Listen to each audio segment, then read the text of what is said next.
سيد الأولين والآخرين وعلى آله وأصحابه أجمعين. أما بعد فأعوذ بالله من الشيطان الرجيم. بسم الله الرحمن الرحيم. القارعة ما القارعة وما أدراك ما القارعة يوم يكون الناس كالفراش المبثوث وتكون الجبال كالعهن المنفوش فأما من ثقلت موازينه فهو في عيشة راضية وأما من خفت موازينه فأمه هاوية وما أدراك ما هي نار حامية. سبحان ربك رب العزة عما يصفون وسلام على المرسلين والحمد لله رب العالمين. اللهم صل على سيدنا محمد وعلى آل سيدنا محمد وبارك وسلم. اللهم صل على سيدنا محمد وعلى آل سيدنا محمد وبارك وسلم. اللهم صل على سيدنا محمد وعلى آل سيدنا محمد وبارك وسلم. چونکہ اللہ تعالیٰ نے دنیا کو امتحان گاہ بنایا ہے اور یہاں پیدا ہونے والے تمام انسانوں کو امتحان کے لیے ہی پیدا فرمایا ہے، اس لیے اللہ نے اپنی حکمت اور مصلحت سے یہ دنیا بنائی ایسی ہے کہ انسان بہت جلد اس دنیا سے دل لگا لیتا ہے اور یہ بھول جاتا ہے کہ میں ہر دن، ہر رات، ہر منٹ، ہر سیکنڈ زندگی سے دور اور موت سے قریب ہو رہا ہوں۔ ایک مثال لکھی ہے بعض بزرگوں نے کہ ایک آدمی جنگل میں جا رہا تھا، اچانک ایک شیر نے اس کا پیچھا کیا، وہ گھبرا گیا، کہاں جاؤں؟ اسے معلوم تھا میں تو شیر کا ایک پنجہ بھی برداشت نہیں کر سکتا۔ وہ بھاگا جان بچانے کے لیے، اسے ایک کنواں نظر آیا تو اس نے سوچا میں کنویں میں کود جاتا ہوں، شیر سے بچ جاؤں گا، جب خطرہ ٹل جائے گا تو کسی طرح باہر نکلوں گا یا شور مچاؤں گا تو کوئی نکال لے گا۔ کودنے کی نیت سے کنویں میں جھانک کے دیکھا تو نیچے زمین میں ایک نہایت خطرناک زہریلا سانپ بیٹھا ہوا تھا۔ اب تو اس کی حالت خراب ہو گئی، کودوں تو موت ہے، نہ کودوں تو موت ہے، پیچھے شیر ہے، وہ قریب چلا آ رہا ہے، فاصلہ تھوڑا سا رہ گیا، نیچے سانپ ہے۔ اچانک اس کی نظر پڑی کہ بہت موٹی موٹی گھاس اوپر سے کنویں میں لٹکی ہوئی ہے، تو اس نے سوچا اس کو پکڑ کر لٹک جاتا ہوں، شیر سے بھی بچ جاؤں گا، نیچے تک بھی نہیں جاؤں گا تو سانپ سے بھی بچ جاؤں گا۔ وہ گھاس پکڑ کر لٹک گیا، شیر تو چلا گیا، شیر سے بچ گیا۔ اب اس نے جو اوپر نظر اٹھا کر دیکھا تو دو چوہے ہیں، ایک سفید اور ایک کالا، اور دونوں اوپر سے گھاس کو کاٹ رہے ہیں۔ اب کتنی دیر بچے گا؟ تھوڑی دیر کے بعد گھاس کٹ جائے گی، یہ نیچے گرے گا، اوپر تو جا نہیں سکتا، سانپ پہلے سے انتظار میں بیٹھا ہے۔ اتنے میں اس کی نظر پڑی کہ ایک شہد کا چھتا لگا ہوا ہے، بہت دور سے دوڑتا ہوا آیا تھا، تھک بھی گیا تھا، توانائی کی بھی ضرورت تھی، تو اسے خیال آیا ذرا چکھ کے دیکھو شہد کیسا ہے، جو چکھا تو بڑا اچھا لگا، پھر انگلی لگائی، پھر چکھا، پھر اور ایسا کھویا شہد کے مزے میں کہ نہ شیر یاد رہا، نہ سانپ یاد رہا، نہ چوہے یاد رہا۔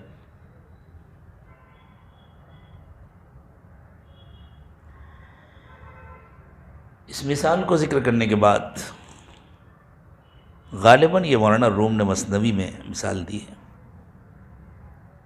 اس کو ذکر کرنے کے بعد مولانا روم فرماتے ہیں کہ دیکھو یہ جو پیچھے سے شیر دوڑا رہا ہے اور یہ آگے سانپ انتظار کر رہا ہے، یہ شیر انسان کے اعمال ہیں، یہ سانپ انسان کا نافرمان انسان کا انجام ہے، اور یہ جو رسی ہے یہ انسان کی زندگی ہے، جس کو دو چوہے کاٹ رہے ہیں، ایک کالا ایک سفید، ایک دن ایک رات، ہر دن یہ رسی کم ہو جاتی ہے، کٹ جاتی ہے، ہر رات یہ رسی کٹ جاتی ہے، اور یہ جو شہد کا چھتا ہے یہ دنیا کی لذتیں ہیں۔ اس دنیا کو اللہ نے ایسا بنایا ہے کہ اس کی لذتوں میں انسان بہت جلد کھو جاتا ہے، حالانکہ اگر انسان آنکھ کھول کر دیکھے تو اس کی نصیحت کے لیے یہی کافی ہے کہ روزانہ اس دنیا سے لوگ جا رہے ہیں، روزانہ نئے بچوں کی پیدائش ہو رہی ہے، قبرستان میں جانے والے خالی ہاتھ جاتے ہیں، اگر وہ اپنی دولتیں لے کر گئے ہوتے تو آج ہم کو اور آپ کو رہنے کھانے پینے کے لیے کچھ ملا ہوتا؟ سب چلا گیا ہوتا ان جانے والوں کے ساتھ، کوئی لے کر نہیں جاتا، ہم بھی لے کر نہیں جائیں گے، وہاں جا کر سب برابر ہو جاتے ہیں، محل والے، جھوپڑے والے، حاکم محکوم، ظالم مظلوم، چھوٹے بڑے، پڑھے لکھے ان پڑھ، خوبصورت بدصورت، سب برابر ہو جاتے ہیں۔ اوپر سے چاہے جتنے خوبصورت مقبرے بنا دیے جائیں، اصل معاملہ تو اندر کا ہے، اور اوپر سے بنے ہوئے مقبرے بھی کتنے دن تک رہتے ہیں؟ کچھ دنوں کے بعد ان میں الوؤں کا بسیرا ہوتا ہے۔ جا کر دیکھیے دہلی میں، آگرہ میں، پرانے شہروں میں، بادشاہوں کے مقبروں میں ہو کا عالم ہے، جالے لگے ہوئے ہیں، کوئی صاف کرنے والا نہیں ہے، اور اندر کا کیا حال ہے اللہ ہی جانے۔ انسان کی نصیحت کے لیے تو موت کافی ہے، دوسروں کو مرتے ہوئے دیکھنا کافی ہے،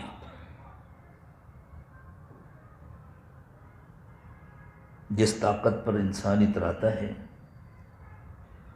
اس طاقت کو لے کر پیدا نہیں ہوتا، جس علم و دانش پر وہ ناز کرتا ہے اس علم و دانش کو لے کر وہ پیدا نہیں ہوا ہوتا۔ انسان میں اور دوسرے جانوروں میں ایک بنیادی فرق یہ ہے کہ جانور کا ہر بچہ عالم پیدا ہوتا ہے، انسان کا ہر بچہ جاہل پیدا ہوتا ہے۔ جانور کو اپنی زندگی گزارنے کے لیے جتنے علم کی ضرورت ہے اللہ نے وہ علم اس کی فطرت میں ڈال دیا ہوتا ہے، وہ اس علم کو لے کر پیدا ہوتا ہے۔ ایک انسان کو پائلٹ بننے کے لیے کتنی ٹریننگ لینی پڑتی ہے، پرندوں کو اڑنے کے لیے کسی اسکول میں کالج میں پڑھنا پڑتا ہے۔ ایک انسان کو تیراکی سیکھنے کے لیے کتنی محنت کرنی پڑتی ہے، مچھلیوں کو تیراکی سیکھنے کے لیے کچھ کرنا پڑتا ہے۔ مچھلیاں تو پانی میں ہی پیدا ہوتی ہیں۔ ایک جگہ آپ آج کل تو انڈوں کو مصنوعی حرارت دی جاتی ہے، کسی جگہ جہاں مصنوعی حرارت دی جا رہی ہو، مرغی کے انڈے کو اور بطخ کے انڈے کو ایک ساتھ رکھ دیجیے، دونوں کے بچے نکل آئیں، مرغی کے بچے کو اٹھا کر پانی میں ڈال دیجیے، ڈوب جائے گا۔ کیوں؟ اللہ نے اسے تیرنے کے لیے نہیں پیدا کیا تو اس کو تیرنے کا علم نہیں۔ بطخ کے بچے کو ڈال دیجیے، اب بھی انڈے سے نکلا ہے، ابھی تیرنا شروع کر دے گا۔ کوئی نہیں کہہ سکتا اس کی ماں نے سکھایا، اس نے تو اپنی ماں کو دیکھا بھی نہیں، وہ تو بلب کے ذریعے گرمی دی گئی، ڈبے کے اندر رکھا گیا، اس نے اپنی ماں کو دیکھا بھی نہیں، تیراکی کا علم لے کر پیدا ہوا نا۔ بکری کا بچہ پیدا ہوتا ہے، اس کی ماں اس پوزیشن میں نہیں ہوتی کہ وہ اس کا منہ پکڑ کر اپنے تھن میں لگائے۔ انسان کا بچہ بھوکا ہے، پیاسا ہے، ماں گود میں لیے ہوئے ہے، غذا بہت قریب ہے لیکن اسے پتہ نہیں۔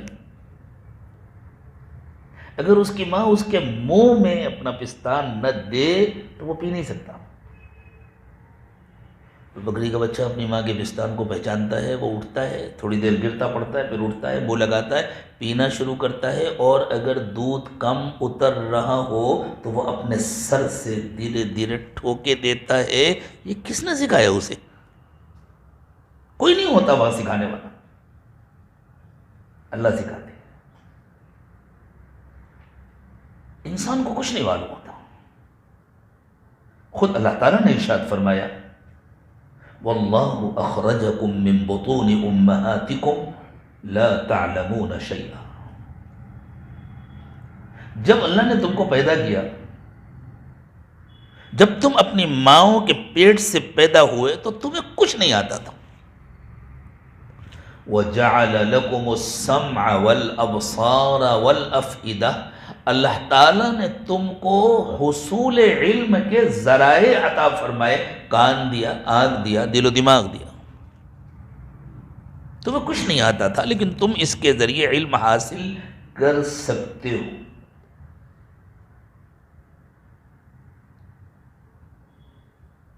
انسان علم حاصل کرتا ہے، اس کو اپنے علم پر بڑا ناز ہوتا ہے، اپنے علم کی وجہ سے وہ اللہ کا منکر بنتا ہے، اللہ سے اعراض کرتا ہے، منہ موڑتا ہے، اللہ کے مقابلے میں کھڑا ہوتا ہے، وہ یوں سمجھتا ہے میں قدرت کا مقابلہ کر سکتا ہوں۔ یہ علم کے دن کا وَمَن نُعَمِّرْهُ نُنَكِّسْهُ فِي الْخَلْقِ أَفَلَا يَعْقِلُونَ، ہم جس کو تھوڑی لمبی عمر دے دیتے ہیں، اس کی کمزوری، اس کی بیماری، اس کی لاچاری کو نمونہ عبرت بنا دیتے ہیں۔ عمر گزرنے کے ساتھ ساتھ یہ سب کچھ ختم ہو جاتا ہے۔ کیا یہ سب کچھ انسان کی نصیحت کے لیے کافی نہیں ہے؟ کیا یہ سب کچھ اس بات کو سمجھنے کے لیے کافی نہیں ہے کہ میرے پاس جو کچھ ہے وہ اللہ کا دیا ہوا ہے، جب اللہ چاہے واپس لے لیں،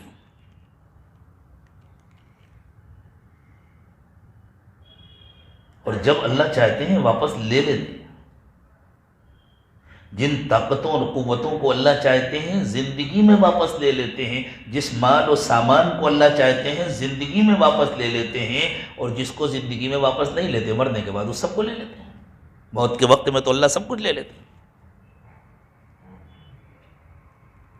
ایک طرف اللہ تعالیٰ نے ایسا کھلا دلا عبرت کا سامان ہمیں عطا فرمایا، دوسری طرف دنیا کو ایسا بنایا کہ بڑے بڑے اس سے دھوکہ کھا جاتے ہیں، اندھا ہو جاتا ہے آدمی، بہرا ہو جاتا ہے اور دنیا کی لذتوں میں کھو جاتا ہے۔ وَمَا الْحَيَاةُ الدُّنْيَا إِلَّا مَتَاعُ الْغُرُورِ، دنیا کی زندگی دھوکے کا سامان ہے۔ کتنوں نے ہم سے پہلے دھوکہ کھایا، اللہ کرے ہم دھوکہ نہ کھائیں۔ یہ اللہ تعالیٰ کی طرف سے ہمارا امتحان ہے۔ دنیا کو ایسا بنایا کہ اس سے دل لگے، دل کھنچتا ہے دنیا کی طرف، حسن و جمال کی طرف، مال و منال کی طرف، حکومت اور اقتدار کی طرف۔ انسان چاہتا ہے میری حکومت ہو، میرے پاس سب سے زیادہ مال ہو جائے، میں خوبصورت ہوں اور ساری خوبصورتیاں میرے گھر میں جمع ہو جائیں۔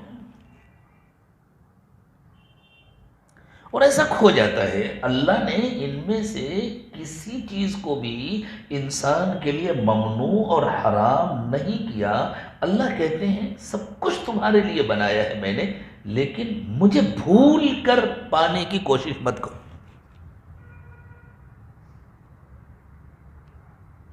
کبھی دسترخوان پہ بیٹھے، طرح طرح کے کھانے، طرح طرح کے پھل، کبھی غور کیا ان میں سے کوئی چیز اللہ کے کام کی ہے؟ اللہ تعالیٰ کھاتے ہیں، وَهُوَ يُطْعِمُ وَلَا يُطْعَمُ، اللہ کھلاتے ہیں، کھاتے نہیں ہیں۔ کیسے کیسے عمدہ کمرے، بستر، صوفے، آرام کا سامان اللہ نے پیدا فرمایا، اللہ کے کسی کام کے ہیں؟ اللہ سوتے ہیں، آرام کرتے ہیں؟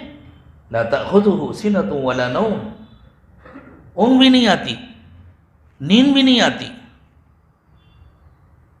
نہ بیٹھنے کی ضرورت ہے نہ لیٹنے کی ضرورت ہے۔ لیس کمثلہ شیء، اللہ کو کسی چیز سے تشبیہ نہیں دی جا سکتی۔ اللہ کے جسم نہیں ہے، اللہ کسی چیز کے محتاج نہیں ہے، اللہ تو زمان و مکان کے بھی محتاج نہیں ہے۔ کس کے لیے بنایا اللہ نے سب کچھ؟ انسانوں کے لیے بنایا، میرے اور آپ کے لیے بنایا ہے۔ بس اتنا کہا دیکھو یہ ساری نعمتیں ہم نے تمہارے لیے بنائی ہیں، ہم کو بھول کر ان کو پانے کی کوشش مت کرنا۔ ہمیں یاد رکھنا تم تصور نہیں کر سکتے اتنا دیں گے، لیکن ہاں اتنا بھی نہیں دیں گے کہ تم پریشان ہو جاؤ۔ انسان اتنا لینا چاہتا ہے جس سے پریشان ہو۔ نافرمانی کر کے جو روزی حاصل کی جاتی ہے وہ برکت سے خالی ہوتی ہے، مقدار چاہے جتنی ہو جائے۔ ہم نے دیکھا جوہانسبرگ میں سونے کی کانوں میں اندر جا کر کے دیکھا جہاں سونا نکلتا ہے، بڑی بڑی چٹانیں ہوتی ہیں پتھروں کی جن کے اندر سونے کی لائنیں ہوتی ہیں۔ ان چٹانوں کو توڑا جاتا ہے، پھر باہر نکالا جاتا ہے، پھر ان کے ٹکڑے کیے جاتے ہیں، پھر ان کے اندر سے سونا نکالا جاتا ہے، پھر اس کو بھٹی میں ڈال کر کے اس کے ساتھ کا جو کچرا ہوتا ہے اسے الگ کیا جاتا ہے، تب صاف ستھرا خالص سونا نکلتا ہے۔ ایک آدمی کو اندر لے جا کر کے 50 کلو کی سونے کی چٹان دے دی جائے اور ایک آدمی کو صاف ستھرا 1 کلو سونا دے دیا جائے، تو وزن اس کے پاس زیادہ ہے جس کے پاس 50 کلو ہے، مالدار یہ زیادہ ہے جس کے پاس 1 کلو ہے۔ اس لیے کو 50 کلو کی چٹان میں آدھا کلو بھی سونا نہیں نکلے گا، تھوڑا سا نکلتا ہے، زیادہ تر پتھر نکل جاتا ہے۔ تو جو لوگ اللہ کو ناراض کر کے، اللہ کی نافرمانی کر کے دولت کماتے ہیں، ان کے پاس وزن زیادہ ہوتا ہے۔ کاروں کی مشہور کمپنی ہے فورڈ کمپنی، نام تو سبھی نے سنا ہوگا۔ ہم نے اپنے بزرگوں سے یہ واقعہ سنا کہ فورڈ کمپنی کا مالک تھا، وہ بیچارہ کھانا نہیں کھا سکتا تھا، ایسا مریض تھا۔ اس نے اعلان کیا تھا دنیا کا جو ڈاکٹر میرا علاج کر کے مجھے ایک وقت میں صرف 1 روٹی کھانے کے قابل بنا دے، میں اس کو بلینک چیک سائن کر کے دے دوں گا، جو فگر چاہے لکھ لے اور نکال لے میرے اکاؤنٹ سے۔ کوئی ڈاکٹر ایسا نہیں تھا جو اس کو 1 روٹی کھانے کے قابل بنائے۔ کس کام کی اس کی دولت؟ ہم پر اللہ کی کتنی مہربانی ہے، ہم کتنے آرام سے کھاتے ہیں۔ پڑوس کے ملک کے ایک صحافی نے اپنا واقعہ لکھا، وہاں کے صدر صاحب کی یہاں دعوت تھی، تو وہ کہتے ہیں میں بھی گیا صدر صاحب کے یہاں دعوت میں نے سوچا آج تو مزے ہوں گے، اور واقعی دسترخوان پر ایک عام آدمی کے دسترخوان پر دنیا بھر کی نعمتیں ہوتی ہیں، تو کسی ملک کے صدر کے دسترخوان پر کیسی کیسی نعمتیں ہوں گی، ہر طرح کی نعمتیں چنی ہوئی تھیں۔ جب کھانے کا وقت آیا تو وہ کہتے ہیں میں صدر صاحب کے بازو میں بیٹھا ہوا تھا، میں نے دیکھا سارے مہمانوں نے کھانا شروع کیا، وہ رکے ہوئے ہیں، تو میں نے صدر صاحب سے کہا کہ آپ نہیں کھائیں گے؟ کہہ لیں نہیں میں تو یہ سب کھا نہیں سکتا، میرا کھانا ابھی آئے گا۔ اور پھر ان کے سیکریٹری نے لا کر کے ان کے سامنے بھنڈی کی سبزی اور بالکل ہلکی پھلکی روٹی رکھ دی، اور انہوں نے 1-1.5 روٹی کھایا اور وہ اٹھا لیے گئے برتن، کہ لیں بس میں تو یہی کھاتا ہوں اور کچھ کھا نہیں سکتا۔ دولت دنیا بھر کی ہے، کھانے سے محروم۔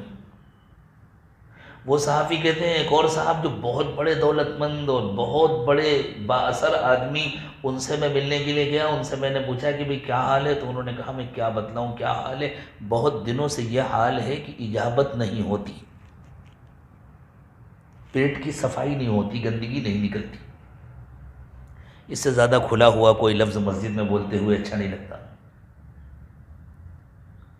ہر 2 دن میں ڈاکٹروں کے پاس جاتا ہوں، وہ مصنوعی طریقے پر مشینوں کے ذریعے میرے آنتوں کو صاف کرتے ہیں، میرے پیٹ کو صاف کرتے ہیں، اور مجھے سخت تکلیف ہوتی ہے، جیسے کسی کا ڈائلیسس ہوتا ہے خون کو صاف کرنے کے لیے، ایسے ان کے پیٹ کی گندگی روزانہ نکالی جاتی تھی۔ وہ صحافی صاحب لکھتے ہیں میرا تو رواں رواں اللہ کا شکر ادا کرنے لگا کہ اللہ، میں تو سمجھتا تھا کہ بہت بڑے لوگ ہیں، ان کے پاس اتنی دولت ہے، ان کے پاس اتنی حکومت ہے، اللہ ہم تو ان سے بہت اچھی حالت میں ہیں، آرام سے کھاتے ہیں، آرام سے بیت الخلا جاتے ہیں۔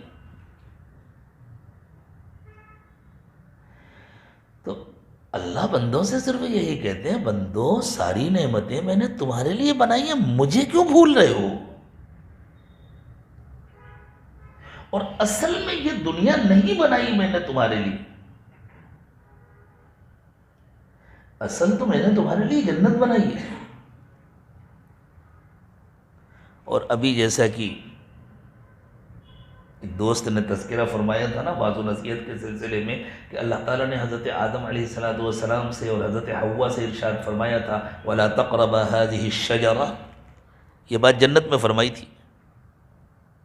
تو ہمارے باپ، ہماری ماں حضرت آدم اور حضرت حوا کو تو اللہ نے جنت میں پیدا کیا تھا نا، جنت ہمارا گھر ہے۔ لیکن یہ اللہ تعالیٰ کی حکمت ہے، اللہ کی مصلحت ہے، اللہ نے کہا اب میں تم سب کو دنیا میں بھیجوں گا، اب میرا کہنا مان کر امتحان میں پاس ہو کر جنت میں آنا پڑے گا، یوں نہیں ملے گی جنت۔ اچھا یہ کام تو اس صورت میں بھی ہو سکتا تھا کہ اللہ حضرت آدم کو دنیا میں پیدا کرتے، جنت میں پیدا کر کے دنیا میں کیوں بھیجا؟ آج اس نقطے کو سمجھنے کی کوشش کیجیے، جنت میں پیدا کر کے دنیا میں کیوں بھیجا؟ دنیا میں پیدا کرتے اور یوں کہتے اگر نیکی کرو گے تو جنت ملے گی۔ جب اللہ تعالیٰ نے حضرت آدم کو جنت میں پیدا کیا اور تمام آدم علیہ السلام کی تمام اولاد کو، ان کی روحوں کو جنت میں پیدا کیا، اولاد آدم سے اللہ نے ایک عہد لیا تھا، قرآن پاک میں اس کا تذکرہ ہے وَإِذْ أَخَذَ رَبُّكَ مِن بَنِي آدَمَ مِن ظُهُورِهِمْ ذُرِّيَّتَهُمْ وَأَشْهَدَهُمْ عَلَىٰ أَنفُسِهِمْ، کہ حضرت آدم کی ساری اولاد کو جمع کر کے ان سے سوال کیا تھا أَلَسْتُ بِرَبِّكُمْ، کیا میں تمہارا رب نہیں ہوں، کیا میں تمہارا پروردگار نہیں ہوں؟ اور سب نے جواب دیا تھا کہ ہاں آپ ہمارے پروردگار ہیں۔ اس عہد میں تو میں بھی شامل تھا، آپ بھی شامل تھے، ہم سے بعد والے، ہم سے پہلے والے بھی تھے، ہم سے بعد والے بھی تھے، تو دنیا میں تو نہیں لیا گیا یہ عہد۔ اگر دنیا میں لیا گیا ہوتا تو ہماری آپ کی زندگی میں تو لیا نہیں گیا، تو اگر کبھی اور لیا گیا تو ہم تو تھے نہیں، اور اللہ فرما رہے ہیں سب کو جمع کیا تھا، تو یقینی طور پر یہ عہد جنت میں لیا گیا تھا۔ تو اللہ تعالیٰ نے ہماری روحوں کو جنت میں پیدا کیا اور جنت کا ٹیسٹ، جنت کا مزہ ہماری روحوں کو چکھا دیا، فطری طور پر ہمارے اندر جنت کی طلب پیدا کر دی۔ دنیا میں انسانوں کا مزاج ہے، کہیں جا کر انسان کی پسند رکتی نہیں ہے۔ آج یہ بڑے بڑے ٹاور کھڑے ہیں جن میں آپ لوگوں کی رہائش ہے، کچھ دنوں کے بعد یہ پرانے ہو جائیں گے، اگلی نسلیں کہیں گی نہیں نئے ڈیزائن کی بلڈنگیں بنانی ہیں. ہم نے پرانا راندیر بھی دیکھا ہے جب ایک بھی ٹاور نہیں تھا. راندیر کا پہلا ٹاور ہمارے سامنے بنا تھا. اس کے بننے سے پہلے کا راندیر بھی ہم نے دیکھا ہے جب ایک بھی ٹاور نہیں تھا. پرانے مکانات تھے اور اس زمانے میں راندیر رئیسوں کی بستی سمجھی جاتی تھی. راندیر کی مسجدوں کو دیکھ کر کے دارالعلوم دیوبند کے سابق محتمم حضرت قاری محمد طیب صاحب رحمۃ اللہ علیہ نے یہ تبصرہ فرمایا تھا کہ ساری دنیا میں مسجدیں اللہ کے گھر ہوتی ہیں، راندیر کی مسجدیں اللہ کی کوٹھیاں ہیں. رئیسوں کی بستی تھی، مالداروں کی بستی تھی. انہوں نے اپنی مرضی کے مطابق، اپنی خواہش کے مطابق کتنی بہترین بلڈنگیں بنائی تھی. آج ان بلڈنگوں میں رہنے والوں کو وہ بلڈنگیں کھنڈر نظر آتی ہیں، وہ ڈیولپ کرانا چاہتے ہیں. کسی پل انسان کو چین نہیں ہے. انسان کسی چیز کو کامل ماننے کو تیار نہیں ہے. عجیب سے لگیں گی میری یہ باتیں آپ کو، لیکن میں کھولوں گا ان کو، واضح کروں گا انشاءاللہ، اور آپ مجھ سے اتفاق کریں گے. اس وقت سب سے اچھا موبائل کون سا ہے؟ موبائل تو سب کے پاس ہے نا، بچے بتلائیں گے کون سا ہے؟ کتنے دن پہلے آیا؟ اس وقت کا جو ماڈل ہے وہ کتنے دن پہلے آیا؟ چند سال پہلے. اس سے پہلے کا جو ماڈل تھا خریدنے والوں نے اس کو قابل سمجھ کے خریدا. جب یہ ماڈل آیا تو انہوں نے بتایا اس میں فلاں فیوچر ہے، فلاں فیوچر ہے. یعنی ایپل کمپنی نے اعتراف کیا ہمارا پچھلا ماڈل ناقص تھا، اب ہم نے کامل بنایا، اور لوگوں نے دوڑ دوڑ کے اس کو خریدنا شروع کیا. اگلے ماڈل کا انتظار کیجئے، پھر وہ اس کی خرابیاں بتائیں گے. اس کی خوبیاں بتلانے کا مطلب یہ ہے کہ وہ اس کی کمیاں بتلائیں گے کہ فلاں فلاں خوبیاں جو پچھلے ماڈل میں نہیں تھی. گاڑیاں بنانے والے کیا کرتے ہیں؟ ہر کچھ دنوں کے بعد کہتے ہیں اس میں یہ فیوچر ہے، یہ فیوچر ہے. یعنی اس کا اعتراف کرتے ہیں تم نے پہلے جس گاڑی کو کامل سمجھ کر خریدا تھا وہ کامل نہیں تھی، اب ہم نے کامل بنایا، حالانکہ ابھی بھی کامل نہیں ہے. قیامت تک یہی سلسلہ چلتا رہے گا. اور انسان کو کامل کی تلاش ہے، اس لیے وہ پیچھے بھاگتا ہے. ہر کچھ دنوں کے بعد نیا موبائل چاہیے، ہر کچھ دنوں کے بعد نئی گاڑی چاہیے، ہر کچھ دنوں کے بعد گھر کا نیا ڈیکوریشن چاہیے. کیوں انسان کامل کے پیچھے بھاگ رہا ہے؟ وجہ پتہ ہے کیا ہے؟ فطرت کو جنت کی تلاش ہے، وہ دنیا میں نہیں مل سکتی، اس لیے وہ ہر چیز میں جنت تلاش کر رہا ہے. جب جنت پہنچ جائے گا وہاں تبدیلی کی خواہش نہیں رہے گی، اس لیے کہ اب کامل مل گیا. جس چیز کی فطرت کو تلاش ہے وہ چیز مل جائے گی. اس لیے دنیا میں کسی پل مطمئن نہ ہونے والا انسان جنت میں جانے کے بعد ہمیشہ کے لیے مطمئن ہو جائے گا. دنیا کی زندگی سے انسان صرف سمجھوتا کرتا ہے. اگر کوئی خوش بھی رہتا ہے تو سمجھوتا کرتا ہے، اور اللہ نے یہی کہا ہے، یہی حکم دیا ہے دنیا کی زندگی سے سمجھوتا کرو.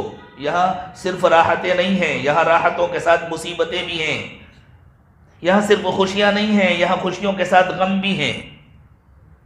اس لیے اگر کسی نے دنیا کی زندگی سے سمجھوتا کیا ہوا ہے تو وہ زندگی اس کے لیے حیات مرضیہ ہے، ایسی زندگی جس کو وہ پسند کرتا ہے. پسند کر لیا ہے اس نے، مان لیا ٹھیک ہے میں اسی سے خوش ہوں. اسی کو انبیاء کرام علیہم والسلام نے، بلکہ انبیاء کرام کے وارثین نے، صوفیاء کرام نے اسی کو رضا بالقضاء کہا ہے. اللہ جس حال میں رکھے اس سے خوش رہنا سیکھ لو. جس نے رضا بالقضاء سیکھ لیا اس کی زندگی پسندیدہ زندگی ہو جاتی ہے، وہ حیات مرضیہ ہوتی ہے، وہ حیات راضیہ نہیں ہوتی. اور جنت کی زندگی کو اللہ نے عیشت راضیہ کہا ہے. وہاں کوئی ایسی چیز نہیں ہوگی جس سے سمجھوتا کرنا پڑے، وہاں ہر چیز ایسی ہوگی جس سے انسان کا دل مطمئن ہو. تو ہر انسان کے اندر اللہ نے جنت کی سچی طلب پیدا کر دی. ہر انسان کے اندر جنت کی طلب، مومن کے اندر بھی ہے، کافر کے اندر بھی ہے، یہ فطری ہے. اب مومن اور کافر کا فرق کیا ہے؟ مومن جنت چاہتا ہے جنت کی جگہ، کافر جنت چاہتا ہے بے موقع.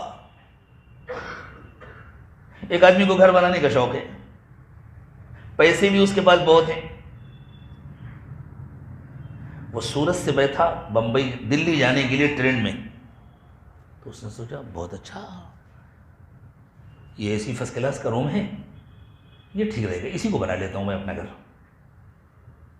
آرڈر دے دیا، فلاں فلاں سامان بھیج دو، ڈیکوریشن کا سامان بھیج دو، یہ انتظام کر دو، یہ انتظام کر دو۔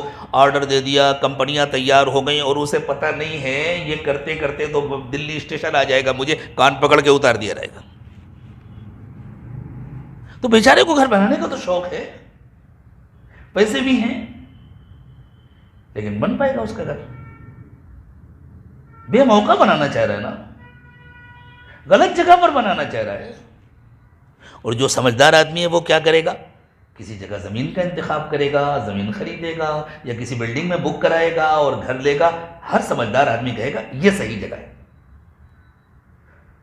تو شوق تو دونوں کا مشترک ہے، اس کو بھی گھر بنانے کا شوق تھا، اس کو بھی گھر بنانے کا شوق تھا۔ اس کو ہر سمجھدار آدمی کہے گا اس نے اپنے پیسے ضائع کر دیے۔ اگر درمیان کے اسٹیشنوں میں اس نے سامان خرید کے کچھ لگا بھی دیا، کچھ ڈیکوریشن ہو بھی گیا، چلیں دلی تو جلدی آ جاتا ہے، کوئی ایسا سفر ہے فرض کر لیجئے وہ 1 مہینے کا سفر ہے، 2 مہینے کا سفر ہے، تب بھی اس کے بعد جہاں تک کی سیٹ بک ہے اس کے بعد تو اسے اتار دیا جائے گا نا۔ اگر وہ عزت سے نہیں اترے گا تو اسے ہاتھ پکڑ کر اتار دیا جائے گا۔ اسی طرح دنیا سے جو اپنے شوق سے نہیں جاتا، اور رشتے اسے کھینچ کر نکال کر لے جاتے ہیں، والنازعات غرقا، اندر اتر کر کھینچ کر نکال کر لے جاتے ہیں۔ تو جنت بنانے کا شوق ہر ایک کو ہے، مومن کو بھی ہے، کافر کو بھی ہے، حتیٰ کہ جو اللہ کو نہیں مانتا، جو آخرت کو نہیں مانتا، جو جنت اور جہنم کو نہیں مانتا، اس کے اندر بھی فطری طور پر جنت بنانے کا شوق ہے۔ وہ بیچارہ جنت بنانے کے لیے سوئٹزرلینڈ میں اپنی کمائی منتقل کرتا ہے، اور بینکوں میں جمع کرتا ہے، اور چوری کرتا ہے، اور چھپا کر کے رکھتا ہے۔ وہ یوں سمجھتا ہے کہ دولت زیادہ ہوگی تو میری جنت بنے گی، بلڈنگیں زیادہ ہوں گی تو میری جنت بنے گی، جائیداد زیادہ ہوگی تو میری جنت بنے گی، اور بن نہیں پاتی۔ موت آتی ہے، سب کچھ چھوڑ کے چلا جاتا ہے، کان پکڑ کے نکال دیا جاتا ہے۔ خوب یاد رکھیں، اسلام دین فطرت ہے۔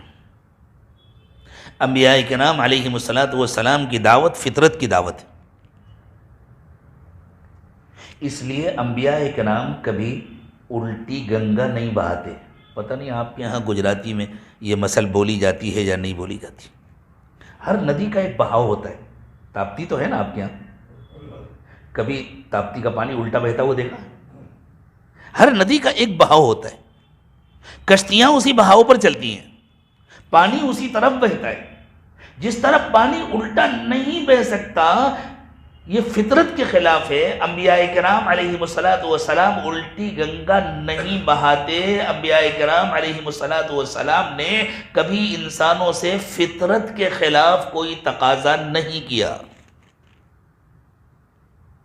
وہ فطرت کے مطابق باتیں کرتے ہیں۔ اس لیے کہ جس اللہ نے انسان کو پیدا کیا ہے، اسی اللہ نے زمین اور آسمان کو پیدا کیا ہے، اسی اللہ نے دنیا اور آخرت کو بنایا ہے، اسی اللہ نے جنت اور جہنم کو بنایا ہے، اور اسی اللہ نے انسان کی فطرت کو بنایا ہے، انسان کا مزاج بنایا ہے۔ ان تمام چیزوں میں آپس میں جوڑ ہے، ان میں آپس میں ہم آہنگی ہے۔ وَلَقَدْ خَلَقْنَا الْإِنسَانَ وَنَعْلَمُ مَا تُوَسْوِسُ بِهِ نَفْسُهُ وَنَحْنُ أَقْرَبُ إِلَيْهِ من حبل الورید۔ اللہ فرماتے ہیں ہم نے انسان کو پیدا کیا ہے، ہم سے زیادہ کس کو معلوم ہے کہ انسان کے اندر کے خیالات کیا ہوتے ہیں، انسان کے اندر کے جذبات کیا ہوتے ہیں۔ ہم تو شہرک سے زیادہ انسان کے قریب ہیں۔ تو اللہ نے ہمارے اندر جنت کا شوق پیدا کیا، جہنم کا خوف پیدا کیا۔ آدمی ڈرتا ہے نا، نہیں کماؤں گا تو بچے پریشان ہوں گے، یہ جہنم کا خوف ہے۔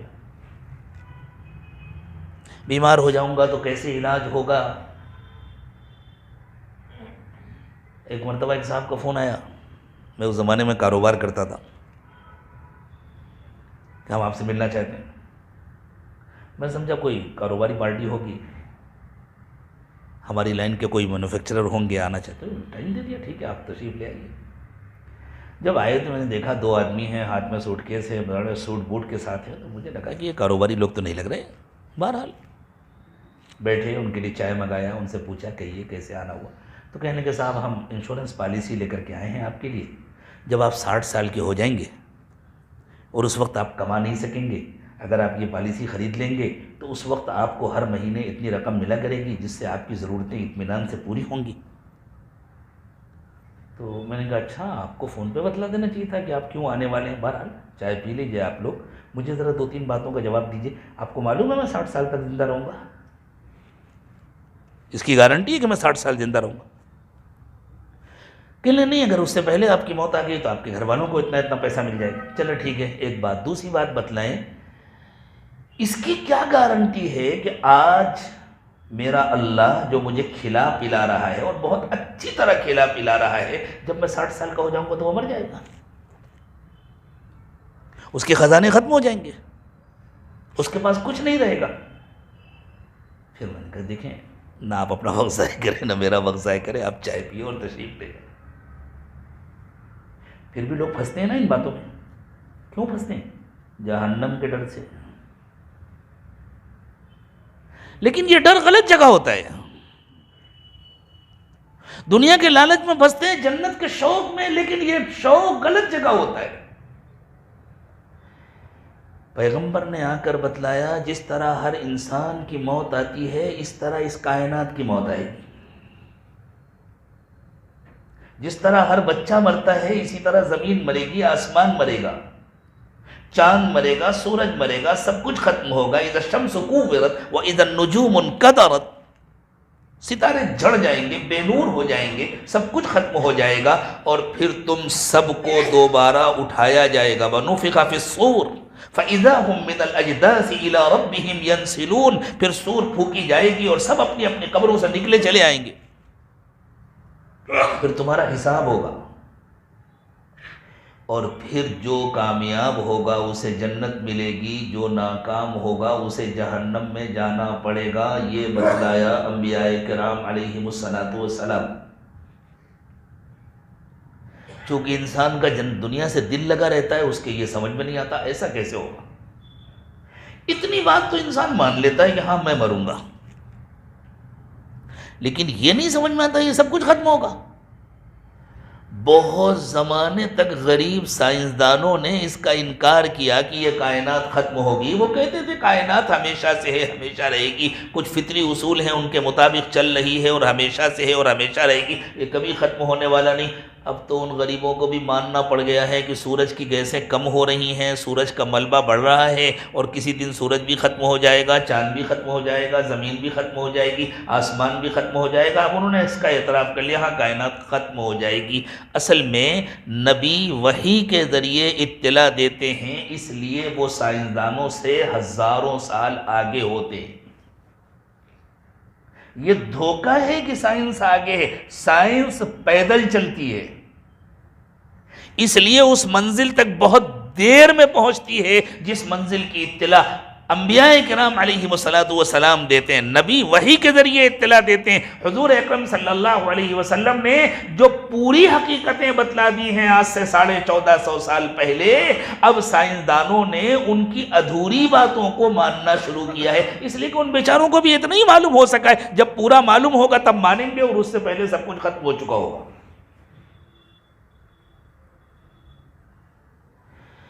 یہ احسان ہے پروردگار عالم کا کہ اس نے ہمیں بھٹکنے کے لیے بے سہارا نہیں چھوڑا۔ ہر زمانے میں انبیاء کرام علیہم السلام کو مبعوث فرمایا، اور اخیر میں امام الانبیاء سیدنا محمد رسول اللہ صلی اللہ علیہ وسلم کی بعثت کے بعد اللہ تعالیٰ نے اس کا مضبوط انتظام کر دیا کہ اب آپ کی تعلیمات قیامت کی صبح تک باقی رہیں گی۔ جس دن آپ کی تعلیم کے مطابق کوئی ایک بھی اللہ اللہ کرنے والا نہیں بچے گا، اس دن یہ دنیا ختم ہو جائے گی۔ دنیا میں اللہ تعالیٰ نے وقت کو 2 حصوں میں بانٹا ہے، ایک دن ایک رات۔ دن میں روشنی ہوتی ہے، رات میں اندھیرا ہوتا ہے۔ ابھی جب آئے تھے تو باہر روشنی تھی، سورج نہیں ڈوبا تھا تب آئے تھے ہم لوگ مسجد میں، تو باہر روشنی تھی، کسی لائٹ کی ضرورت نہیں تھی، نہ کسی گاڑی میں سرچ لائٹ کی ضرورت تھی، نہ کسی ہاتھ میں ٹارچ کی ضرورت تھی، نہ کسی اسٹریٹ لائٹ کی ضرورت تھی۔ اور اب جب واپس جائیں گے اگر لائٹیں بجھا دی جائیں تو راستہ نہیں نظر آئے گا۔ ہر راستے میں، دنیا میں جتنے راستے ہوتے ہیں ان تمام راستوں میں آدھا وقت روشنی کا ہوتا ہے، آدھا وقت اندھیرے کا ہوتا ہے، آدھا وقت تقریباً کبھی کم کبھی زیادہ، کبھی دن رات میں داخل ہو جاتا ہے، کبھی رات دن میں داخل ہو جاتی ہے، لیکن کبھی کم کبھی زیادہ کچھ وقت گزرتا ہے روشنی کا، کچھ وقت گزرتا ہے اندھیرے کا۔ اللہ کے نبی صلی اللہ علیہ وسلم نے اپنی امت کو جو بتلایا کہ میں جس راستے پر تم کو چھوڑ کے جا رہا ہوں، کبھی یہ نہ سمجھنا کہ اس پر کبھی اندھیرا بھی ہوگا۔ ترکتکم علی محجۃ بیضاء لیلھا کنہارھا، میں تم کو ایسے روشن راستے پر چھوڑ کر جا رہا ہوں، اس کی رات بھی دن کی طرح روشن ہے۔ یہ ہے کتاب و سنت کی تعلیم، یہ ہے قرآن و حدیث کی تعلیم، یہ ہے سیرت نبوی کی تعلیم، یہ ہے انبیاء کرام علیہم الصلوۃ والسلام کی دعوت جو ہر وقت روشن ہے، اس میں کبھی اندھیرے کا سایہ بھی نہیں پڑتا۔ کیوں؟ اس لیے کہ یہ ہماری سب سے بڑی ضرورت ہے۔ اس ضرورت کے ذریعے اللہ تعالیٰ نے انسانوں کو نبی علیہ الصلوۃ والسلام کے ذریعے یہ بات بتلائی کہ دیکھو، دنیا میں تمہارا کھانا، تمہارا پینا، تمہارا رہنا، تمہارا مکان بنانا، شادی بیاہ کرنا، یہ تمہاری ضرورتیں ہیں، یہ تمہاری زندگی کے مقاصد نہیں ہیں۔ تم آئے ہو جنت بنانے کے لیے، اس لیے خبردار خبردار، کھانا کھانا اس طرح نہ کھانا کہ جنت بننے میں نقصان ہو، پانی پینا لیکن اس طرح نہ پینا کہ جنت کو نقصان پہنچے، آخرت بگڑ جائے، اس طرح نہ پینا، شادی کرنا لیکن اس طرح نہ کرنا کہ آخرت کو نقصان ہو، گھر بنانا لیکن اس طرح نہ بنانا کہ آخرت کا نقصان ہو۔ ہمیشہ آخرت کا خیال رکھنا، اصل میں جا کر تمہیں جنت میں رہنا ہے۔ اس کے لیے بار بار یہ بات بتلائی گئی کہ قیامت آئے گی، اور ساتھ میں اللہ کے نبی صلی اللہ علیہ وسلم نے یہ بھی بتلا دیا کہ تمہیں قیامت کا انتظار کرنے کی ضرورت نہیں ہے۔ مولانا نے تذکرہ فرمایا تھا، میری تدریس کی ابتدا یہیں سے ہوئی تھی، آپ کے شہر راندیر میں جامعہ حسینیہ سے نیا نیا آیا تھا میں، طالب علمی کے بعد فوراً یہاں آ گیا تھا۔ تو طالب علمی میں تو ہمیں سوائے پڑھنے کے کچھ آتا نہیں تھا۔ اب جب آئے تو ہمارا دل چاہتا تھا کہ طلبہ بھی ایسی پڑھیں، طلبہ اتنی محنت کرتے نہیں تھے، تو دل کھڑتا تھا، تکلیف ہوتی تھی، کبھی روتے تھے، کبھی سمجھاتے تھے، کبھی دعائیں مانگتے تھے۔ ایک دن بعد اساتذہ کے درمیان ایک استاذ تھے ہمارے یہاں کے، اللہ کو پیارے ہو گئے، ان سے میں کہنے لگا کہ بھئی بڑا افسوس ہوتا ہے، اب طلبہ محنت نہیں کرتے اور ذرا ہمارے اساتذہ بھی محنت نہیں کرتے۔ میں نے ان سے کہا ہمارے اساتذہ کی محنتوں میں بھی کمی آ گئی، جتنی دلچسپی سے، جتنی دلجمعی سے پڑھانا چاہیے اتنی دلجمعی نظر نہیں آتی۔ یہ طلبہ ہیں، کل کو یہ امت کے مقتدیٰ بنیں گے، پیشوا بنیں گے، ہمیں اللہ کیا حساب دینا پڑے گا، ہم امت کو کیسے ائمہ دے رہے ہیں، ہم امت کو کیسے مقتدیٰ دے رہے ہیں، ہم کو حساب دینا ہوگا۔ تو وہ جو استاذ تھے وہ کہنے کہ ارے مولانا اتنا پریشان ہونے کی ضرورت نہیں ہے، قیامت آنے والی ہے، پہلے جیسا حال تھوڑی رہے گا۔ میں نے ان سے عرض کیا کہ مولانا قیامت کو جب آنا ہے آئے گی، ہماری آپ کی ذمہ داری قیامت لانے کی نہیں ہے، قیامت لانا ہماری ذمہ داری میں شامل نہیں ہے، ہم تو اللہ کے حکم کے مکلف ہیں، ہمیں اپنا کام کرنا چاہیے۔ تو اللہ کے نبی صلی اللہ علیہ وسلم نے اپنی امت کو سمجھایا، دیکھو اس چکر میں زیادہ نہ رہنا، قیامت کب آئے گی، جب آئے گی تب آئے گی، تمہاری جس دن موت آ گئی اس دن تمہاری قیامت آ گئی، من مات فقط قامت قیامتہ، اپنی قیامت کی فکر کرو۔ اچھا اگر یہ دنیا 10-20 ہزار سال تک اور باقی رہے تو جو قبرستان میں دفن ہیں ان کے کس کام کی؟ اس سے زیادہ اونچے اونچے ٹاور بن جائے، سینکڑوں منزلے کے ٹاور بن جائے تو جو قبر میں جا چکے ان کے کس کام کی؟ جب ہم چلے جائیں گے قبر میں تو ہمارے کس کام کی؟ جس کی موت آ گئی اس کی تو قیامت آ گئی نا، من مات فقط قامت قیامتہ۔ اس لیے اس میں الجھنے کی ضرورت نہیں۔ ایک صحابی آیا اللہ کے نبی صلی اللہ علیہ وسلم کے بعد، حضور قیامت کب آئے گی؟ حضور نے فرمایا تم نے کیا تیاری کی؟ کیا جواب تھا، کیسی تربیت فرماتے تھے اللہ کے رسول صلی اللہ علیہ وسلم، تم نے کیا تیاری کی؟ ایک دم سے وہ چونکے، انہوں نے کہا حضور زیادہ تیاری تو نہیں کی، لیکن مجھے اللہ اور اس کے رسول سے محبت ہے۔ یہ جھوٹا دعویٰ نہیں تھا ان کا، سچی محبت تھی۔ جیسے انہوں نے کہا مجھے اللہ اور اس کے رسول سے محبت ہے تو حضور نے فرمایا بس پھر جس سے محبت ہے اسی کے ساتھ انجام ہوگا، المرء مع من احب۔ وہ خوش ہو گئے، میرا تو بیڑا پار ہو گیا، اللہ کرے ہمارا آپ کو بھی بیڑا پار ہو جائے۔ تو قیامت کب آئے گی اللہ کو معلوم، لیکن آئے گی، اور ہر شخص کی موت پر اس کی قیامت آ جاتی ہے۔ اس کے حق میں تو دنیا ختم ہو گئی، اس کی زندگی پوری ہو گئی، اس کی قیامت آ گئی۔ انبیاء کرام علیہ الصلوۃ والسلام نے آ کر کے بار بار یہ بتلایا، دیکھو قیامت آئے گی، قیامت آئے گی، قیامت آئے گی، اس کو اتنا بتلایا تاکہ لوگوں کا دل دنیا سے ہٹے، آخرت کی فکر پیدا ہو۔ دنیا کی نعمتیں بری چیز نہیں ہیں، دنیا سے دل لگانا برا ہے۔ نعمتیں تو اللہ نے پیدا اسی لیے کی ہیں کہ وہ ہماری ضرورت ہیں، ہم مستقل بھوکے نہیں رہ سکتے۔ اللہ کے نبی صلی اللہ علیہ وسلم ایسے روزے رکھتے تھے، دن گزرا روزے میں، رات گزری روزے میں، پھر دن گزرا روزے میں، نہ کھا رہے ہیں نہ پی رہے ہیں۔ بعض صحابہ کرام نے دیکھا تو انہوں نے بھی اس کی نقل شروع کر دی، کون برداشت کر سکتا تھا اتنا؟ نبی صلی اللہ علیہ وسلم نے ارشاد فرمایا، نہیں نہیں، تم یہ کام مت کرو، ایکم مثلی یطعمنی ربی ویسقین، تم میرا مقام میری نقل نہیں کر سکتے، تم میرے جیسے نہیں ہو سکتے، میرا اللہ مجھے کھلا پلا دیتا ہے۔ ایک جگہ آپ نے فرمایا، ابھی تو عند ربی، میں اپنے رب کے پاس رات گزارتا ہوں، اللہ مجھے کھلا دیتے ہیں، یعنی مجھے اللہ روحانی غذا دے دیتے ہیں، مجھے اللہ تعالیٰ بس مجھے طاقت دے دیتے ہیں، لیکن تمہارے پاس اتنی طاقت نہیں ہے تو ہم مستقل بھوکے نہیں رہ سکتے۔ کھانا ہماری ضرورت ہے، جب کھانا ضرورت ہے تو کمانا بھی پڑے گا۔ ہم روڈ کے کنارے پڑے نہیں رہ سکتے، مکان ہماری ضرورت ہے، جب مکان ہماری ضرورت ہے تو بنانا بھی پڑے گا۔ ہم بے لباس نہیں رہ سکتے، لباس ہماری ضرورت ہے۔ جانوروں کو اللہ تعالیٰ نے لباس دے کر پیدا فرمایا، لیکن ہماری تو لباس ضرورت ہے، جب لباس ضرورت ہے تو لباس کو بنانا بھی پڑے گا، لباس کو خریدنا بھی پڑے گا، لباس کے لیے انتظام بھی کرنا پڑے گا، پیسے بھی کمانے پڑیں گے۔ تو دنیا کا جو سامان ہے وہ ہماری ضرورت ہے، اور اللہ نے اس کو ہمارے ہی لیے پیدا کیا ہے، اس لیے یہ سامان برا نہیں ہے۔ کوئی اگر بڑے محل میں رہتا ہے، کوٹھی میں رہتا ہے، یہ کوئی برائی نہیں ہے۔ کسی کو اللہ نے کھانے پینے کا بہت اچھا سامان دیا، بہت اچھی سواری دی، یہ کوئی برائی نہیں ہے۔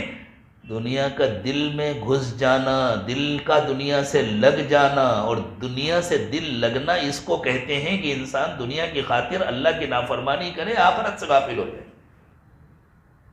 یہ ہے برا۔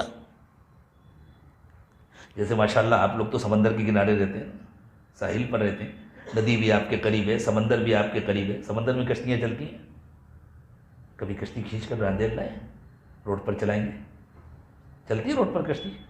نہیں چلتی نا، کشتی تو پانی میں چلتی ہے، لیکن کشتی پانی میں اسی وقت تک چلتی ہے جب تک پانی کشتی کے باہر رہے، جب پانی کشتی کے اندر آ جائے تو کشتی ڈوب جاتی ہے۔ تو پانی کشتی کی ضرورت ہے، لیکن اس کا باہر رہنا ضروری ہے، اس کا اندر آنا خطرناک ہے۔ اللہ کی پیدا کی ہوئی ساری نعمتیں ہماری ضرورت ہیں، لیکن ان کا باہر رہنا ضروری ہے، ان کا دل کے اندر آنا خطرناک ہے۔ پیسہ جیب میں ہو تو اچھا ہے، دل میں ہو تو اچھا نہیں ہے۔ دنیا جیب میں ہو اچھی ہے، پیروں کے نیچے ہو اچھی ہے، لیکن وہ جیب میں دل میں رکھنے کی چیز نہیں ہے۔ دل کو تو اللہ نے اپنی یاد کے لیے بنایا ہے، اپنی محبت کے لیے بنایا ہے۔ جب انسان کو اپنی موت یاد رہتی ہے، جب انسان کو آخرت یاد رہتی ہے، جب انسان کو قیامت یاد رہتی ہے، تو وہ نعمتوں میں کھیل رہا ہوتا ہے، لیکن نعمتیں اس کے دل کے باہر ہوتی ہیں۔ ان نعمتوں کی خاطر وہ اللہ کی نافرمانی نہیں کرتا، ساری نعمتیں مل کر کے اللہ کی نافرمانی نہیں کرا سکتی، اور اللہ کی خاطر وہ ساری نعمتوں کو ہر وقت چھوڑ دینے کو تیار ہوتا ہے۔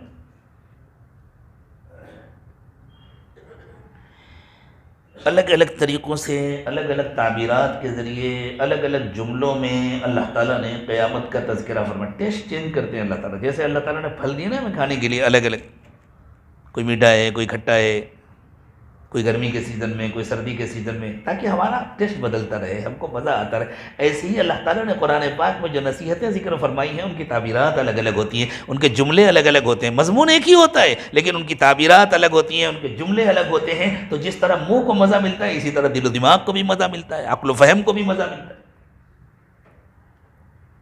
لفظ قیامت تو ہم اردو میں استعمال کرتے ہیں، یہ عربی کا لفظ ہے القیامہ، اسی نام سے اللہ تعالیٰ نے ایک سورت نازل فرمائی، سورۃ القیامہ۔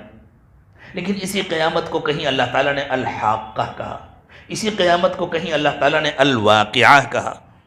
الحاقہ کے معنی ہے وہ ہونے والا واقعہ جو ہو کر رہے گا، الواقعہ کی بھی یہی معنی ہے، ہونے والا واقعہ، پیش آنے والا واقعہ۔ اور اسی قیامت کو اللہ تعالیٰ نے القاریعہ بھی کہا ہے۔ عربی میں قرع کہتے ہیں کھٹکھٹانے کو۔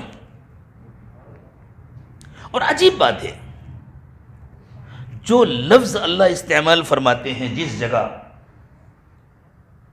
اس لفظ کے ساتھ کچھ معنوی مناسبت بھی ہوتی ہے۔ قیامت اچانک آئے گی، لیکن وہ انسانوں کے لیے اچانک ہوگی، اللہ کے لیے اچانک نہیں ہے۔ اللہ تعالیٰ کے لیے وہ اچانک پیش آنے والا واقعہ نہیں ہے۔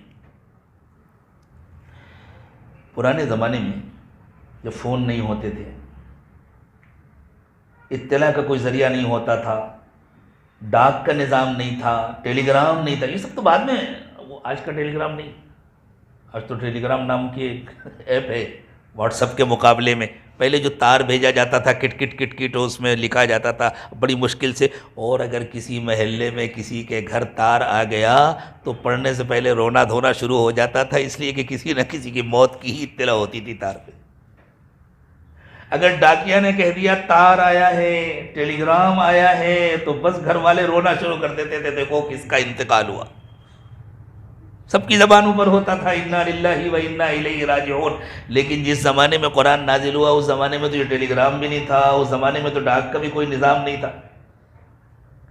اب اگر کسی کے گھر کوئی مہمان آیا، گھر والے رات میں آرام سے کھا پی کر کے سو گئے، اور اس زمانے میں اتنا پکتا بھی نہیں تھا کہ بچے، ہوتا بھی نہیں تھا اتنا، اور اگر ہو بھی تو اسے بچایا نہیں جاتا تھا، اس لیے کہ فریج تھوڑی ہوتے تھے کہ اس میں رکھ دیں گے صبح گرم کر کے کھا لیں گے۔ کھا پی کر کے برتن صاف کر کے دھو کر کے رکھ دیا۔ اب 11 بجے رات میں، 12 بجے رات میں کوئی مہمان آیا، سردی کا زمانہ ہے، تو اس کے آنے کی اطلاع کب ہوتی تھی؟ جب وہ آ کر دروازے پر ہاتھ مارتا تھا۔ یہ ہے قرع الباب۔ جیسے ہی وہ دروازہ کھٹکھٹاتا تھا اور گھر والے کھول کر کے اوہ مہمان، 3 آدمی آ گئے، 4 آدمی، اب فکر ہے ان کو کھلاؤ اور سلاؤ۔ تو گھر والوں کے لیے تو یہ اچانک واقعہ ہوتا تھا، کیا مہمان کا آنا بھی اچانک ہوتا؟ وہ تو چلا آ رہا ہے، میلوں سے چلا آ رہا ہے، دنوں سے سفر کر کے آ رہا ہے، تو اس کے لیے تھوڑی اچانک ہے۔ قرآن نے قیامت کو القارعہ کہا، وہ تو چلی آ رہی ہے، لیکن تمہارے لیے یہ واقعہ اچانک ہوگا۔ الساعہ بھی کہا ہے قرآن نے قیامت کو، یسألونک عن الساعة ایان مرساها، لوگ آ کے آپ سے پوچھتے ہیں قیامت کے بارے میں کب آئے گی۔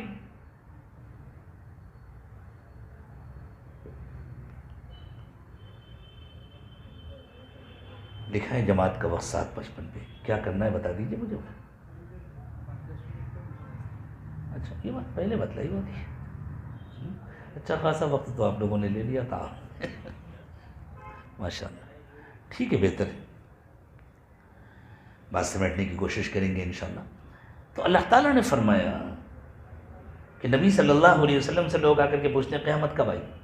یہ وہ لوگ پوچھتے ہیں جنہیں کرنا کچھ نہیں ہے۔ جیسے اس زمانے میں لوگ پوچھتے ہیں حضرت مہدی کب آئیں گے۔ ارے بھائی تمہیں کیا مطلب کب آئیں گے، تم اللہ کا حکم پورا کرو، اپنا کام کرو، ختم۔ تم جس چیز کے مکلف ہو وہ کرو، جب آنا ہوگا تب آئیں گے۔ ہمیشہ اس قسم کے سوالات وہ لوگ کرتے ہیں جن کو کرنا کچھ نہیں ہوتا۔ تو جن کو قیامت کے لیے کوئی تیاری نہیں کرنی، وہ آ کر کے پوچھتے تھے ایان مرساہا، کب آئے گی قیامت۔ قل انما علمها عند ربی، آپ کہہ دیجئے اس کا علم میرے رب کے پاس ہے۔ لا یجلیها لوقتها الا ہوا، اس کا وقت اللہ ہی کو معلوم ہے، جب تک اللہ نہ بتلائے کسی کو پتہ نہیں چل سکتا۔ ثقلت فی السماوات والارض، وہ زمین اور آسمان میں بھاری ہوتی جا رہی ہے، اس کا بوجھ بڑھتا جا رہا ہے زمین اور آسمان میں۔ لا تأتیکم الا بغتہ، جب آئے گی تو اچانک آئے گی۔ یسألونک کأنک حفی عنہا، ایسا آ کر کے پوچھتے ہیں لوگ آپ سے جیسے لگتا ہے اس کا سارا علم آپ ہی کے پاس ہے۔ تو اس لفظ میں قرآن نے اشارہ کیا کہ یہ قیامت اچانک آئے گی۔ القاریعہ، رات کے وقت میں کھٹکھٹانے والا۔ وما ادراک ما القاریعہ، تمہیں پتہ ہے یہ کون ہے کھٹکھٹانے والی؟ مؤنث کا صیغہ ہے نا، قیامت چونکہ مؤنث ہے، ساعہ ہے، اس لیے اس کے لیے مؤنث کا صیغہ استعمال کیا گیا۔ لیکن ایسے موقعوں پر عام طور سے مسافر آیا کرتے تھے، تو تھوڑی دیر کے لیے ہم مذکر کے الفاظ سے اس کو تعبیر کر لیں، رات میں آ کر کھٹکھٹانے والا، تمہیں پتہ ہے کون ہے رات میں آ کر کھٹکھٹانے والا؟ اس سے کوئی انسان مراد نہیں ہے، اس سے کوئی مسافر مراد نہیں ہے، اس سے وہ اہم ترین واقعہ مراد ہے جس کو بھول جانے کے نتیجے میں تم اللہ سے دور ہو رہے ہو۔ یوم یکون الناس کالفراش المبثوث۔ آج تو انسان کا یہ عالم ہے، انسان اپنی دولت پر، اپنی طاقت پر، اپنی قوت پر اتراتا ہے، اپنے برابر کسی کو نہیں سمجھتا۔ اللہ فرما رہے ہیں اس دن انسان کی کوئی حیثیت نہیں ہوگی، انسان کا کوئی وزن نہیں ہوگا۔ اور سچی بات یہ ہے کہ جب نظام عالم بکھرے گا، جب کشش کے بندھن ٹوٹیں گے، گریویٹی فورس ختم ہو جائے گی، تو جس چیز کا بھی کوئی وزن ہے وہ اسی کشش کے نتیجے میں ہے نا۔ جب وہ کشش ختم ہو جائے گی تو کسی چیز کا کوئی وزن نہیں ہوگا۔ جتنا بے وزن یہ کاغذ کا ٹکڑا ہے، اتنا بے وزن ایک انسان ہوگا، اتنا بے وزن ایک پہاڑ ہوگا۔ یوم یکون الناس کالفراش المبثوث، انسان ایسے بے وزن ہوں گے جیسے بکھرے ہوئے پتنگے۔ وتکون الجبال کالعہن المنفوش، اور پہاڑ ایسے ہوں گے جیسے دھنکی ہوئی اون۔ عربوں میں چونکہ بھیڑ کثرت سے پالے جاتے تھے اور اون سے ہی زیادہ تر ان کے کپڑے بنتے تھے، اونٹ کے اون سے وہ اپنے خیمے بنایا کرتے تھے، بکریوں کے اون سے، بکریوں کے بال سے وہ اپنی رسیاں بناتے تھے، موٹے چھوٹے کپڑے بناتے تھے، اور بھیڑ کے اون سے ذرا وہ اچھے کپڑے بناتے تھے ان کو دھنک کر کے۔ اور کاٹن تو خال خال کوئی استعمال کرتا تھا، وہ تو مصر میں پیدا ہوتا تھا یا ہندوستان میں پیدا ہوتا تھا، عربوں کے لیے تو بہت مشکل تھا اس کو خریدنا۔ عام طور سے وہ اون کو استعمال کرتے تھے، اس لیے اون سے خوب واقف تھے۔ اون ویسے بھی ہلکا ہوتا ہے اور اگر اسے دھنک دیا جائے تو اور ہلکا ہو جاتا ہے۔ ایک طرف پہاڑوں کا وزن اور ایک طرف اون کی بے وزنی، تو قرآن کہہ رہا ہے وَتَكُونُ الْجِبَالُ كَالْعِهْنِ الْمَنْفُوشِ، یہ بڑے بڑے جو پہاڑ ہیں یہ اون کی طرح بے وزن ہوں گے۔ پھر کیا ہوگا؟ فَأَمَّا مَنْ ثَقُلَتْ مَوَازِينُهُ فَهُوَ فِي عِيشَةٍ رَاضِيَةٍ، جس کے اعمال نامے وزنی ہوں گے وہ خوشی والی زندگی میں ہو، فی عیشت راضیہ، اسے اس زندگی سے سمجھوتا نہیں کرنے پڑے گا، وہ عیشہ مرضیہ نہیں ہوگی۔ علماء اس نقطے پر غور کریں، وہ عیشہ مرضیہ نہیں ہوگی، وہ عیشہ راضیہ ہوگی۔ ایسا نہیں ہے کہ تمہیں سمجھا دیا جیسا بھی ہے گزر کر لو، خوش رہو، اور خوش رہنا سیکھ لیا اس لیے سب کچھ اچھا لگتا ہے۔ جیسے ایک کسان اس کا گلاب کا باغ لگاتا ہے تو اسے پتہ ہے پھول چاہیے تو کانٹے برداشت کرنے پڑیں گے، تو وہ کانٹوں سے خوش رہنا سیکھ لیتا ہے۔ غلہ چاہیے تو محنت کرنی پڑے گی تو وہ محنت کرنا سیکھ لیتا ہے، تو اسے زندگی اچھی لگنے لگتی ہے۔ جنت میں کسی چیز سے سمجھوتا نہیں کرنا پڑے گا، جنت میں تو ہر چیز ایسی ہوگی کہ بس دل اس سے لگے، دل اس سے خوش ہو، مطمئن ہو۔ لیکن اس کے لیے اعمال اچھے لے کر جانے پڑیں گے، وہ اعمال جن سے اللہ راضی ہوں، وہ اعمال جو اخلاص نیت کے ساتھ کیے گئے ہوں۔ وَأَمَّا مَنْ خَفَّتْ مَوَازِينُهُ، اور جس کے اعمال نامے ہلکے ہوں گے، فَأُمُّهُ هَاوِيَةٌ، تو اس کا ٹھکانہ ہاویہ ہے۔ ہاویہ کے معنی تباہی کی جگہ، بربادی کی جگہ۔ لیکن پھر قرآن کہہ رہا تمہیں پتہ ہے یہ ہاویہ کیا ہے، یہ بربادی کی جگہ کیا ہے؟ وَمَا أَدْرَاكَ مَا هِيَ، تمہیں پتہ ہے یہ ہاویہ کیا ہے؟ نار حامیہ، یہ دہکتی ہوئی آگ ہے، اور ایسی آگ کہ اللہ کے رسول صلی اللہ علیہ وسلم نے فرمایا کہ جہنم کی آگ دنیا کی آگ سے 70 گنا زیادہ گرم ہوگی۔ قیامت آنے والی ہے، زندگی ختم ہونے والی ہے، ہمیں اللہ کی طرف لوٹنے کی ضرورت ہے۔ مجھے اندازہ نہیں تھا کہ وقت اتنی جلدی ختم ہو جائے گا، تو نیت تو یہ تھی کہ امام صاحب نے پہلی رکعت میں سورۃ القاریہ پڑھی، دوسری رکعت میں سورہ قریش پڑھی، ان دونوں کے مضامین کا جوڑ، اور پھر ہمارے قاری صاحب نے سورہ تحریم کی جن آیات کریمہ کی تلاوت کی ان پر آ کر بات ختم کریں گے۔ یا ایھا الذین آمنوا توبوا الی اللہ توبۃ نصوحا، آ جائیں اب اسی پر ختم کر لیتے ہیں بات، پھر کریں کیا ہم؟ اپنی زندگی پر نظر ڈالیں تو صاف نظر آتا ہے غلطیاں تو بہت ہو چکی ہیں، بہت وقت ہم ضائع کر چکے ہیں، بہت وقت غفلت میں گزار چکے، تو پھر ہمیں کیا کرنا چاہیے؟ اللہ کہتے ہیں کوئی بات نہیں، جہاں تک پہنچ گئے ہو وہیں سے یو ٹرن لے لو۔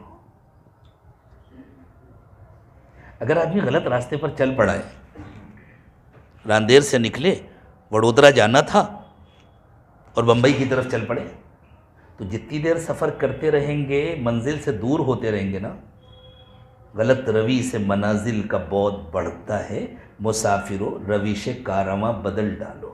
اب اگر پتہ چل گیا کہ بھائی 50 کلومیٹر غلط چل چکے، 100 کلومیٹر غلط چل چکے، تو کوئی سمجھدار آدمی یوں کہتا ہے اب تو چلے گئے اتنی دور، چلو اب جہاں پہنچیں گے پہنچیں گے۔ کوئی عقل مند آدمی کہتا ہے، فوراً تلاش کرتا ہے فرسٹ یو ٹرن کہاں ہے، جہاں سے پلٹنے کا موقع ملے وہاں سے پلٹتا ہے، اور پھر تھوڑی زیادہ محنت کرتا ہے کہ میں 1 گھنٹہ ضائع کر چکا ہوں، میں 50 کلومیٹر غلط رخ پر چل پڑا ہوں، اب جب 50 کلومیٹر لوٹ کر آؤں گا تو اس پوائنٹ پر پہنچوں گا جہاں سے چلا تھا، پھر میرا سفر شروع ہوگا۔ اللہ کہتے ہیں اگر تمہیں احساس ہو گیا تو تم جہاں تک پہنچ گئے ہو وہیں سے یو ٹرن لے لو۔ توبہ یو ٹرن کو کہتے ہیں۔ لوٹ آؤ، توبہ کر لو۔ اور میں یہ نہیں کروں گا کہ میں تم سے کہوں جہاں سے چلے تھے وہاں تک پہنچو تو پھر سفر شروع ہوگا۔